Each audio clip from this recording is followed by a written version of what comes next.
Hey everyone, welcome to summer school, I guess, at York University. Either you're taking Humanities 4141 or you're taking Humanities 4142, and that's where you're at this video.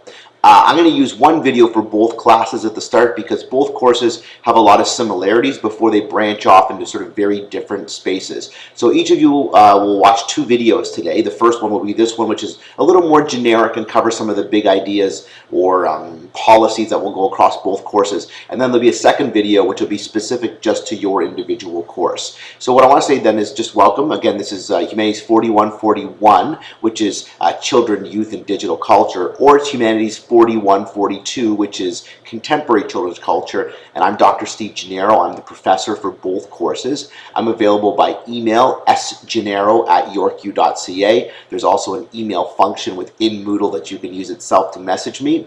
And there is a chat room, a students frequently asked questions space in the Moodle site itself, where you can click on and post your question, and I will go into there very regularly and clean out any questions that remain unanswered sort of at the end of every single week. So how does this course work, and what do you need to know in order to be successful? So now that you're here, the first thing you should do is click on inside your Moodle site course announcements. I have my laptop in front of me here so I can pull up the screens and see all the same things you'll see when you get to Moodle.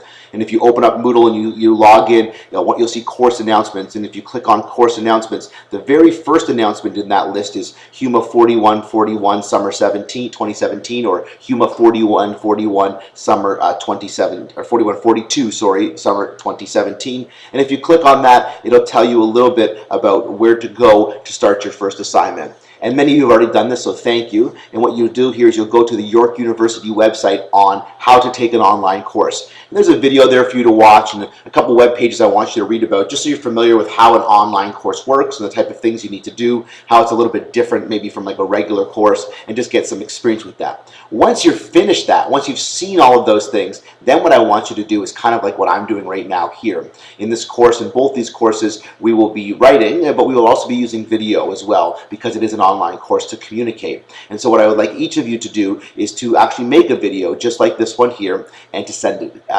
to send the link to it, or to post the link to it. You will record it probably on your home computer and upload it to YouTube. When you upload to YouTube, you have three options for what the settings are. The first is private, and that means no one can see it. The second is public, and that means everyone can see it. And the third is unlisted, and that's what you will do. You'll set your video to unlisted. And what unlisted means is that no one can see the video except for someone you give the link to. So what you'll do is you'll record the video, I'll tell you what it's about in just 1 second, and then you'll upload it to YouTube. You'll set the privacy setting to unlisted, and then you will take the link and you will post it on Moodle in the spot where it says first assignment. Okay, so that's not there yet. When I finish this video, I'll put that spot there. You'll go and you'll post the link there, and then everybody else in the class can click on the link and will be able to see your video. Here's what your video will do. It will introduce yourself to the course, to me and to all the other people in the class, and it will tell us a little bit about yourself. It will also tell us a little bit about why you're at York. Well, if you're a children's studies major, which most of you are, why you're a children's studies major. It will tell about why you're taking this course. And then it'll tell me a little bit about, why or how you plan on using the online course to be successful. And some of those ideas will come from what you've read and watched. So to give you an idea of what this looks like, I will do it myself. Are you ready? Here we go. Hi, my name's Steve. I am a 16th year student at York University. And here's a little bit about myself in school. I'm not a children's studies major, but I've actually been at York since before there was this children's studies program. I started teaching at York before there was a children's studies program, and I'm one of the people who helped design the children's studies program, which is now almost 10 years old. I've been teaching at York for I think this is my 16th year. Before that, I went to York University as an undergraduate student, did a BA there, and did a master's degree there. I did a PhD at McGill, and I taught at UCLA before returning to York full time. Some interesting things about me that are outside of being a student at York and what I study or what I teach. I teach children's studies and media culture and children's culture, and how media and children intersect with each other, especially around ideas of social justice like the UNCRC, the Convention on the Rights of the Child. That's my academic career. Some interesting things about me that's non-academic. I have 4 kids. I love soccer, and I like all sports really, but I'm pretty kind of nutso about Toronto FC and about Liverpool Football Club. Now, what about an online course? This is not the first online course I've taken, and so I've been taking online courses since the very first ones were offered at York University. In fact, I've been teaching online courses since the very first ones were taught at York University. I'm one of the longest, I guess, standing teachers in online teaching basically anywhere in the world. But have you taken an online course before? Tell me about it. Which ones did you take? Did you like it? Were they good? What about it was good or successful? So one of the things that I found teaching online courses is that students do best when they have video. So I'm trying to do more video and less typing. And that students do better when there's regular, constant communication. So what you'll see is in this course for this summer, it's set up in such a way where every single week something is happening. You're getting video from me, you're reading something in the course, you're producing something at the end of the week, so every single week. And one of the other things that I found about students in online courses is they tend to do better when they communicate with each other. So I'm also trying to build into the course an opportunity for you to receive grade for giving feedback to other students for their work as well. So that's how I tried to design this course. I've gone back through a lot of my successes and even more of my failures of teaching online and tried to pull from them things to help your summer be successful. And yeah, that's it. So I'm looking forward to the course, and I hope you are too. How was that? Was that good? Okay, so something like that from you. Just a little bit about who you are, what you're studying, why you're studying it, a little bit about you as a person, and then a little bit about like why you're taking this course or what it's about, and some of the things that you think might be good or bad for you in an online environment, like how you might be successful or unsuccessful, what some strategies that you know work for you or work better. And again, this will help me design a course and teach the course in a way to be more successful for you so that we have interaction. Online can be challenging, but this way here I know a little bit about you and I can try and sort of reach out and make the course connect to you, because that's important. Connections are important for learning. And then at the same time, it gives everyone else in the class a chance to meet you and interact with you as well, because like I said, there will be some interaction. So when you go, now back to the course, so just some general points on the course itself. When you log into either course, 4141 or 4142, you'll see at the top course announcements. You see student frequently asked questions and comments, and that frequently asked questions and comments is a posting area for you. You post questions there, and you answer questions there. So answer each other's questions, like, hey, did anyone know when the professor said this assignment was due? You post it in there, somebody else responds to it. I will come in there very frequently and just clean it out if there are things that are unresolved or that need more clarification. The course announcements, those you'll get in your email. I send them out to you directly, but everyone gets them in their email. That sun is coming in and it's bugging my eye. And then underneath that, you'll see a little bit about grades, about reading list, and then like a breakdown of what you're supposed to read each week. I'll go through that specifically for each course in a minute in the specific video, so make sure you watch that video next where I go in real detail about that.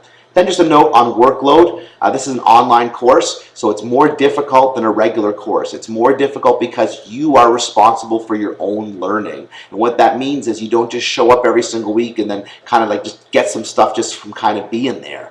Other ideas that other people talk about, other questions they ask, and you don't get held in check because every single week you see me in a classroom and then you have to sort of be somewhat responsible. Here in this case, in this course, if you disappear for weeks at a time, no one really notices. I notice because I don't see you online, and I'm concerned, but it's not the same as on a week-to-week basis. So you have to be really self-motivated, especially in the summertime, because there's lots going on. It's sunny out soon, not yet, soon, and it's nice out, and you want to go on vacation, you want to hang out with your friends, you want to, but at the same time, you still have the same amount of work to do.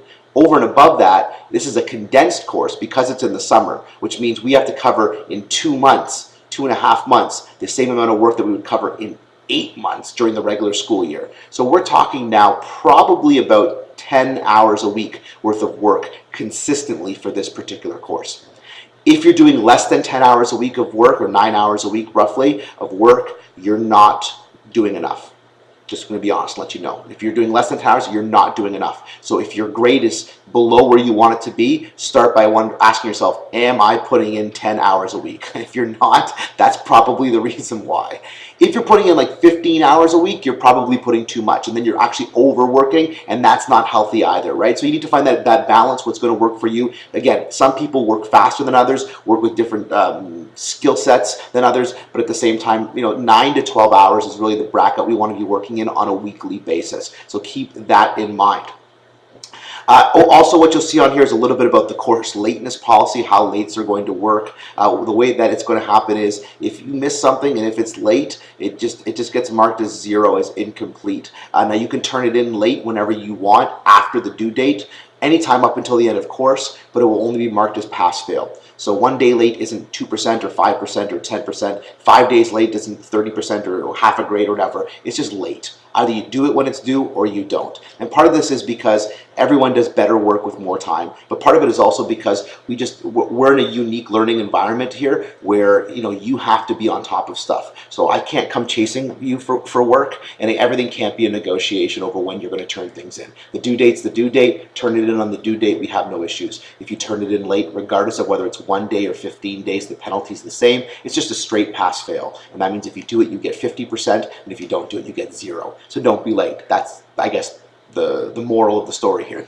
If you have issues or concerns that are going to prevent you from being successful, whether that be religious observance, whether that be health, whether that medical, legal, whatever it may be, get in touch with me in advance of the deadline, and we can work out along the guidelines, the Senate guidelines for lateness and assignment submission. York has a set of guidelines, and we will always follow those. If you have an accommodation with the center, you know who you are already, so please get in touch with me in advance at the beginning of the course, and let's talk about strategies for helping you to be successful. But in all cases, regardless of what the situation is, getting in touch with me after an assignment was due or to be turned in is never good. So if there's a situation, we need to be talking in advance. Even if you have a letter for accommodations after something is due, it's not the time to say present it and then require accommodations. Everything has to happen in advance so we can help you be successful. Okay, last thing I'll say in this video, and then I'll go course specific.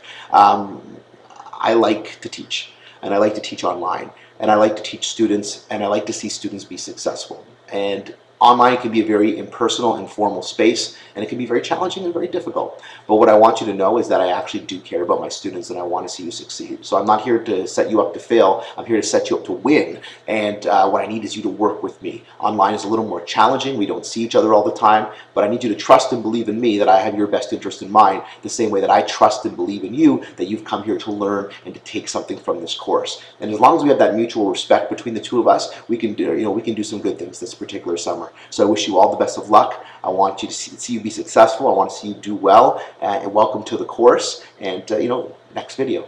Thanks.